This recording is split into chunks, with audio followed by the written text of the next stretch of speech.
Guys এইয়া চক tomato মানে বিলাহী আপোনালোকক আজি মই ইয়া বিলাহী ভৰাই ভৰাই আপোনালোকক এটা সজাগ সচেতন হ'বলৈ এটা ভিডিঅ' আপোনালোকৰ মাজলৈ প্ৰস্তুত কৰিছো যেহেতু আপোনালোকে গম পাইছে লোকসভা নিৰ্বাচন তুংগত উঠিছে নহয় জানো লোকসভা নিৰ্বাচনৰ পূৰ্বে কিমান তুপ আহিছে আমাৰ মাজলৈ কেলে আপোনালোকেতো নিশ্চয় গম পাইছে এতিয়া অৰুণোদয় ফৰ্ম অৰুণোদয় আঁচনি ঘৰে ঘৰে যে গৈছে অৰুণোদয় ফৰ্ম পোৱাবলৈ অনলাইন হৈছে কিবা কিবি হৈছে তেনেকুৱা বহুত ভুৱা মানে ভুৱা প্ৰতিশ্ৰুতি দি আমাক মনটো ঘূৰাবলৈ চেষ্টাও কৰিছে আপোনালোকে নিউজত পাইছে নহয় জানো অৰুণোদয় ফৰ্ম পুৰাবলৈ বুলি গৰু খেদন যে খালে ৰাইজে যে ধৰি লৈ খুব জাৰিলে নহয় জানো সেই কথাষাৰ আপোনালোকে নিশ্চয় গম পাইছে মই আপোনালোকক এটা সজাগমূলক ভিডিঅ' এটা বনালো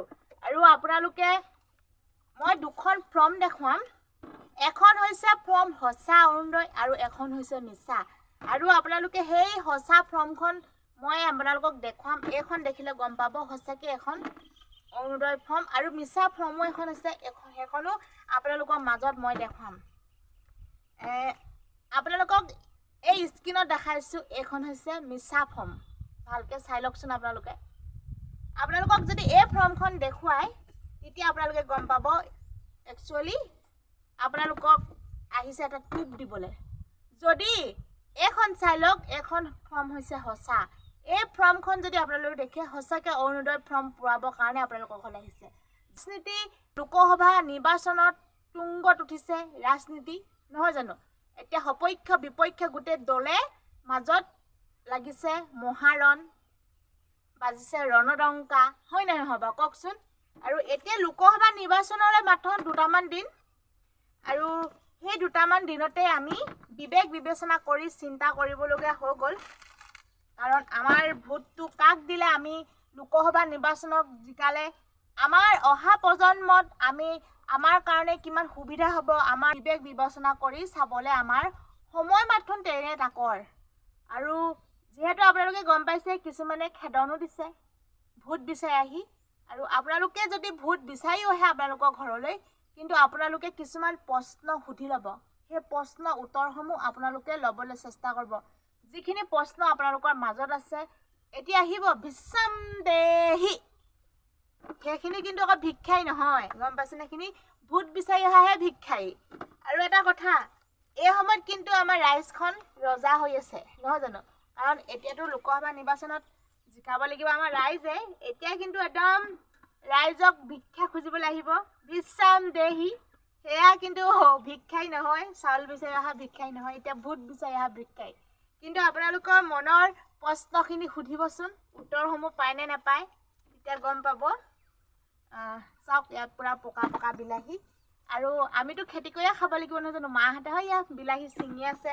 আৰু মই ইয়াত ভৰাই আছোঁ ইয়াত লৈ যাব মানে ঘৰলৈ আৰু বিলাহী দাম তেনেই কম এতিয়া আজি 10 টকা 20 টকা সেনেকেই হৈছে নেকি একেবাৰে কম খেতি কৰিলে দেখোন ঘৰত খেতি কৰিলে দামেই নাপায় কিন্তু আলু চালু তেল চেল কিনি খাবলৈ আৰু বাকী যিখিনি কিনি খোৱাখিনি কিন্তু দাম পুৰা দাম আপোনালোকেতো বজাৰ এখন কথা গম পাইছে কিমান বস্তু দাম হৈছে কিন্তু ঘৰত যদি আপোনালোকে খেতি কৰে আপোনালোকে নাপায় পইচা চক বিলাহী কি ধুনীয়া আপোনালোকে এটা কথা মন কৰিব দেই লোকসভা নিৰ্বাচনত সঁচাকৈ আমি কিছুমান মানুহৰ কথা শুনি ভোটটো দি দিওঁ নহয় জানো আৰু আমাৰ বিবেকে যদি আমি অকণমান চিন্তা কৰি ভোটটো দিওঁ আমাৰ আহিবলগীয়া দিনবিলাক সঁচাকৈ ভাল হ'ব আপোনালোকে মনত পেলাবচোন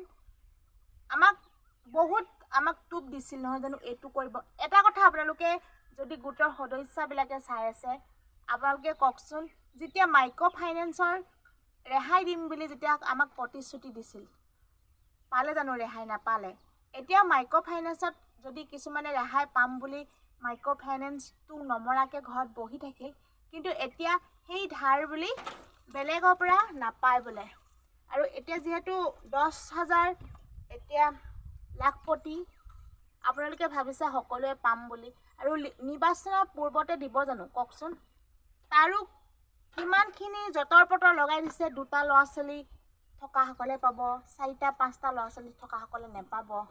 কিছুমানেতো নাপাম বুলিয়ে ভুৱাকে ভৰাই দিছে। এতিয়াতো কৈছে সেইবিলাক নাপায় বুলি। আৰু কিনো কম চৰকাৰৰ কথা, লাগিলেও ক'লেও লাগে জগৰ, মনৰ কথা ক'বও নোৱাৰি, জগৰে লাগে। আৰু এতিয়া বেছিকেইদিন নাই লোকসভা নিৰ্বাচন।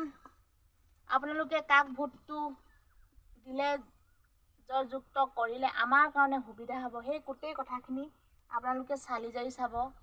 এইবাৰ বিবেক বিবেচনা কৰি ভোটটো দিব। আৰু কিনো কম,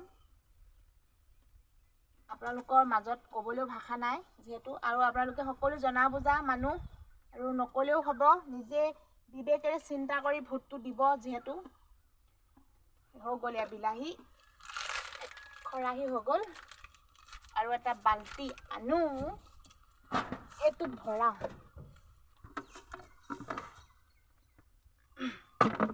আজি গৈ আছো, কিছুমানে কৈছে দেই বিজেপি চৰকাৰে বহুত কিবা কিবি কৰিছে। ভাবিছো আজি গাঁৱত যাম, কেনেকুৱানো ৰাস্তা পদূলি আপোনালোককো অকণমান শ্বেয়াৰ কৰিম। আই ঘৰ প্ৰত্যেকজনে পাইছে বুলি কিছুমানে কমেণ্ট কৰিছে। চাম কিমানে আই ঘৰ পাইছে, কিমানে কি পাইছে, অকণমান বুজ ল'বলৈ অকণমান গাঁৱত ঘূৰিম বুলি ভাবিছোঁ। আপোনালোকে চাবচোন, ইয়াৰ নেক্সট ভিডিঅ' আহিব। আমাৰ গাঁৱৰখন আপোনালোকেতো দেখুৱালোৱেই। আমাৰ ৰাস্তা পদূলি এতিয়াও পকা হোৱা নাই, বহুত কেঁচা। কেঁচাটো কেঁচা, একেবাৰে বৰষুণ দিলে পূৰা বোকা হৈ যায়।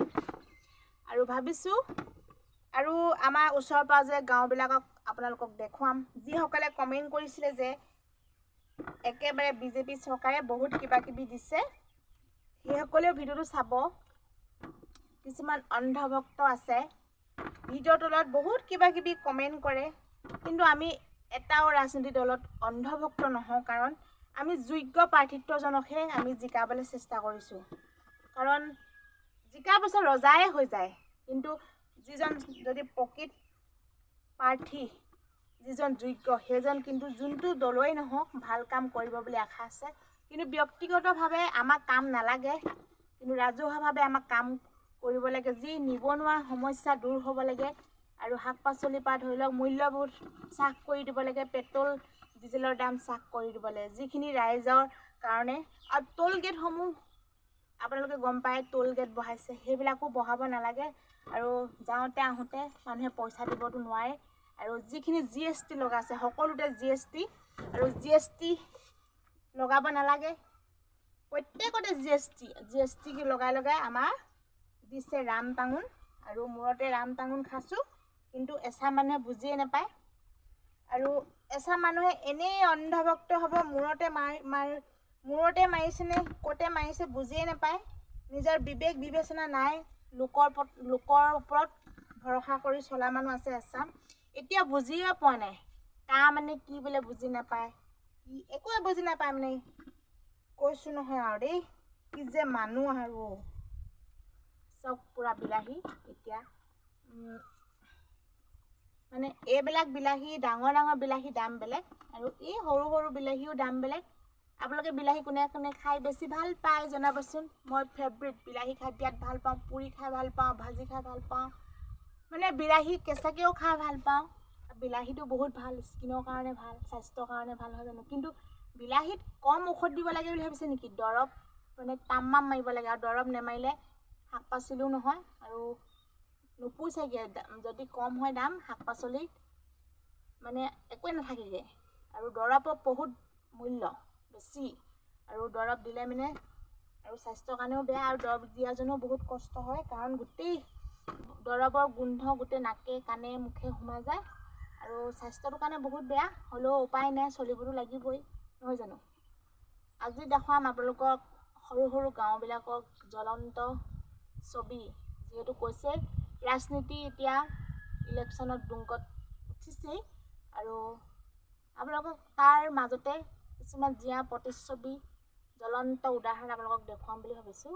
আপোনালোকে চাবচোন দেই। আৰু আজিৰ দিনটো সকলোৱে শুভ হওক। যদি মোৰ চেনেলটোত আপোনালোকে চাই ভাল পাইছে, ছাবস্ক্ৰাইব কৰি দিব, লাইক কৰিব, আৰু কমেণ্ট এটা কৰিব। ইয়াকে কৈছোঁ, আহি যাব বিলাহী খাবলৈ আহে যেতিয়া আমাৰ ঘৰলৈ, দি দিম পূৰা একদম দম দি দিম। Bye bye.